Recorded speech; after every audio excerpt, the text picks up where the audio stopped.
Kayo po ba'y naghahanap sa ngayon kung ano po ang mga pinakamabibisang pamamaraan para kayo ay maging maswerte sa inyong pagninegosyo para lagi na lamang magkaroon ng malaking benta? Asya mga bossing ko, eto na ang kasagutan sa inyo pong iniisip. Alam niyo po ba mga bossing ko na ang uling at bawang ang isa sa mga pinakamabisa na pampaswerte, simple at napaka-epektibo. Paborito ko po ito mga bossing ko ng pampaswerte. Huwag kayong magpapawala nito mga bossing. Pero pwede namang wag niyong gayahin. Pero pwede namang gayahin niyo rin po mga bossing. Every month, pinapaltan ko po ng uling at saka ng bawang.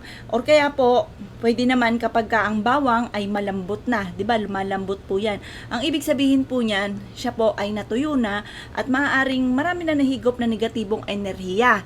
Kapag gano'n ang sitwasyon, huwag ka namang hinayang sa bawang. Mura lang naman po yan. Itapon nyo na ang lahat ng bawang. Pwede nyo itapon na rin yung inyo pong uling. Kasi mura lang naman ang uling, may 20 pesos na uling, meron ka na mga bossing. Ngayon pa mga bossing, maganda na meron kang ganito dahil ito po ay makakatulong upang sa ganon kayo ay magkaroon lagi ng malaking benta, makaiwas sa away-away ng mga empleyado, mga silipan, or kaya po magkaroon sila ng intensyon na gumawa ng masama, yung mga ganun mga bossing, maganda po ito mga bossing to. Halimbawa, away-away ang pamilya, tapos involved nito ay negosyo, the best po na meron po kayong ganito. Ako po naglagay rin po ako ng ganito sa harapan ng tahanan. The best na meron kang uling at bawang. Pagtambalin nyo ang dalawang yan mga bossing ko at kayo mismo ay maa-amaze sa mga blessing na darating mga bossing. Kung wala ka pa ng ganito, gumawa ka na.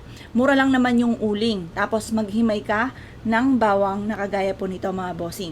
Maswerte po ito sa negosyo. Ang uling mga bossing ko ay humihigop ng mga negatibong enerhiya. Na, di ba amazing? Halimbawa, nagpapintura ka, may mabaho sa rep.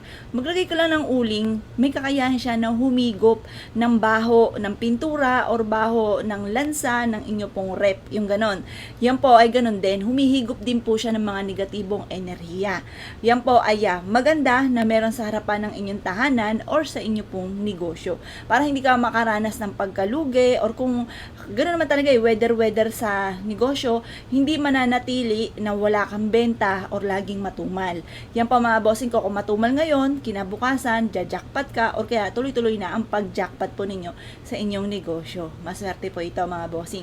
Kapag yung bawang naman mga bossing ko, yan po ay blockbuster at isa sa mga pinaniwalaan na nagtataboy ng mga negatibong espiritu mga bossing ko ang bawang. The best po ito na meron kang ganito sa inyo pong negosyo or kaya po sa inyo pong harapan ng tahanan mga bossing. Huwag kang magpapawala ng ganito.